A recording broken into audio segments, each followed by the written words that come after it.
ভেড়া চড়ানোর সময় একটি মেয়ে ভুলবশত কিছু ছেলেকে তরমুজের সাথে তাদের কামনা মেটাতে দেখে ফেলে। এই সব দেখে সে পুরোপুরি অবাক হয়ে যায়। সে প্রথমবার পুরুষদের এমন ইচ্ছার কথা জানতে পেরেছিল। এই মেয়েটির নাম ছিল মোদেস্তা। যখনই সে লুকিয়ে কাঁচা ডিম খেত, তার মা রেগে গিয়ে জোর করে তার মুখ খুলে দিত। যদি তার মুখ থেকে সামান্য দুর্গন্ধও আসত, তবে তাকে খুব মারধর করা হতো। কিন্তু মোদেস্তা সবসময় তার সেই নিষ্পাপ হাসি বজায় রাখত। ঘরের সব ভালো খাবার তার ছোট বোনের জন্য রাখা হতো। মোদেস্তাকে তো সুন্দর পোশাক স্পর্শ করারও অনুমতি দেওয়া হতো না। প্রতি রাতে যখন পুরো ঘর শান্ত হয়ে যেত, তখন সে লুকিয়ে তার বোনের রাজকুমারীর মতো পোশাকটি পরে নিত। তারপর ছাদে উঠে মন ভরে নাচত। ঠান্ডা ছাদে শুয়ে আকাশের তারা গণনা করত।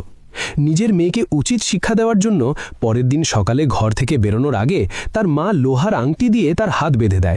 তারপর তার মাথায় নোংরা কাপড় জড়িয়ে দেয়। এরপর সে তার ছোট মেয়েকে নিয়ে বল পার্টিতে চলে যায়। মোদেস্তার চোখে ঈর্ষা পরিষ্কার দেখা যাচ্ছিল।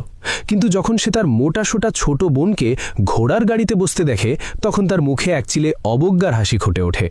কিছুক্ষণ পরে এক ব্যক্তি গুনগুন করতে করতে সেখানে আসে। সেই ব্যক্তি অন্য কেউ নয়, বরং মোদেস্তার বাবা ছিল, যে কখনো বাড়ি আসত না। যেমনই সে তার বাঁধন খুলে দেয়, সে তার রূপ দেখে অবাক হয়ে যায়।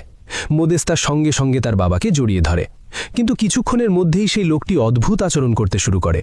ঠিক তখনই তার মা ফিরে আসে এবং দুজনকে দেখে ফেলে।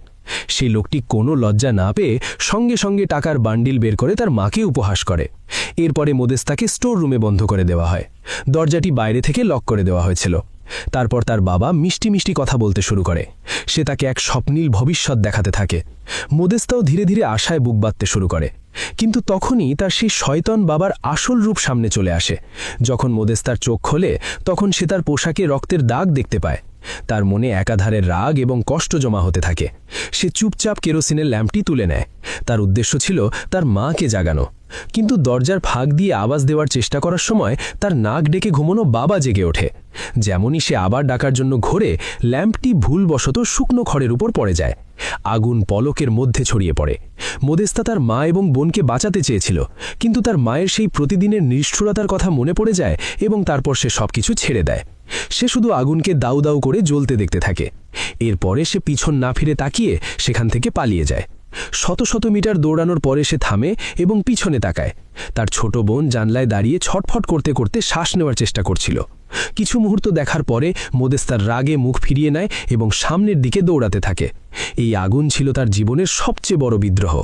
কিন্তু এই আগুনই তার জন্য নতুন জীবনের দরজাও খুলে দিয়েছিল। অনেকক্ষণ ধরে দৌড়ানোর পরে সে ক্লান্ত হয়ে পড়ে যায়। ভাগ্যক্রমে সে কনভেন্টের মালিকে পেয়ে যায়। ছেঁড়া ফাটা পোশাকে মোদেস্তাকে খুব ভীত লাগছিল। যখন মাদের সুপিরিয়র তার গল্প জানতে পারেন, তখন তিনি তাকে নিজের কাছে রাখার সিদ্ধান্ত নেন। সবার চলে যাওয়ার পরে একটি মাছি তার সামনে ভনভন করতে শুরু করে।